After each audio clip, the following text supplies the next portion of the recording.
کا اگر نہیں کیا گیا تو قربانی کے موقع پر گائے ذبح کی جائے اور اس میں بچوں کا عقیقہ بھی کر دیا جائے، کیا اس طرح جائز ہے؟ جس سے بھائی پہلی بات یہاں پہ یہ ہے کہ عقیقے کا جو حکم ہے پیارے نبی واضح فرماتے ہیں کہ مع الغلام عقیقتہ،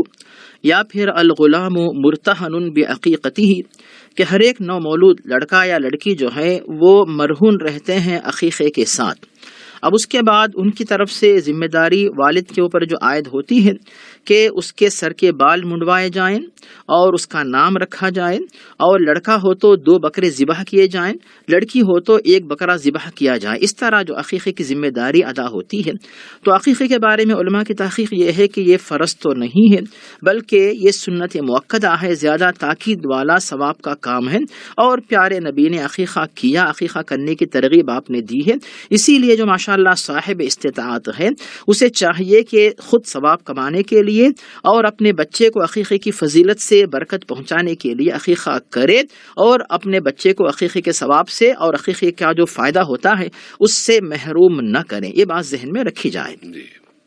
اب سے بھائی دوسری بات جو آتی ہے کہ کیا قربانی کے موقع پر عقیقہ کیا جا سکتا کہ نہیں، تو اس کے بارے میں اکثر علماء قائل نہیں ہے۔ بعض علماء جیسے شافعی مسلک کے علماء امام نووی رحمہ اللہ قائل ہیں، اور حنفی مسلک کے علماء بھی اس بات کے قائل ہیں، لیکن بشرطے کہ اتفاق سے اگر عید الاضحیٰ اور عقیقہ دونوں مل کے آ جائیں تب۔ لیکن کوئی بندہ جان بوجھ کے انتظار کرے کہ جب قربانی کی عید آئے گی، عید الاضحیٰ آئے گی تب میں عقیقہ کروں گا ایک ساتھ، تو پھر یہ تو فضیلت کے خلاف معاملہ ہو گیا۔ تو یہ بعض علماء کی تحقیق یہ کہ اگر کوئی بندہ بڑا جانور ذبح کر رہا ہے جس میں 7 حصے ہو سکتے ہیں،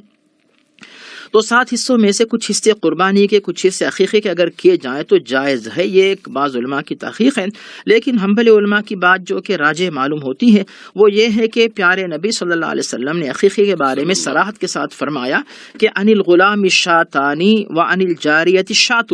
کہ اگر وہ نو مولود لڑکا ہے اس کی طرف سے 2 بکریاں یعنی بکریاں یا بکرے مثلا تو 2 جانور ذبح کیے جائیں، لڑکی ہو تو 1 جانور ذبح کیا جائے۔ تو صراحت کے ساتھ چونکہ آپ نے 2 جاندار مخلوق یعنی 2 جانوروں کا ذکر آپ نے کیا ہے، اسی لیے جو ہے ایک جو بڑا جانور ہوتا ہے اس کی 1 ہی جان ہوتی ہے، تو اس میں جو ہے 7 افراد کو جو ہے یا 7 جو یعنی ایک طرف سے قربانی بھی ہو پھر عقیقے بھی ہوں، تو ان تمام باتوں کا ثبوت ہمیں چونکہ نہیں ملتا ہے، اور پیارے نبی نے کبھی بھی اس طرح زندگی میں عمل نہیں کیا۔ اسی لیے حنبلی علماء یہ بات پیش کرتے ہیں کہ آپ قربانی کے جانور میں اس طرح شریک نہ ہو، شامل نہ ہو، بلکہ اپنے بچوں کی طرف سے بالکل مستقل طور پر سپریٹ جو ہے، اگر لڑکا ہو تو 2 بکرے، لڑکی ہو تو 1 بکرا، اس طریقے سے آپ قربانی یعنی عقیقہ کریں اور ثواب حاصل کریں۔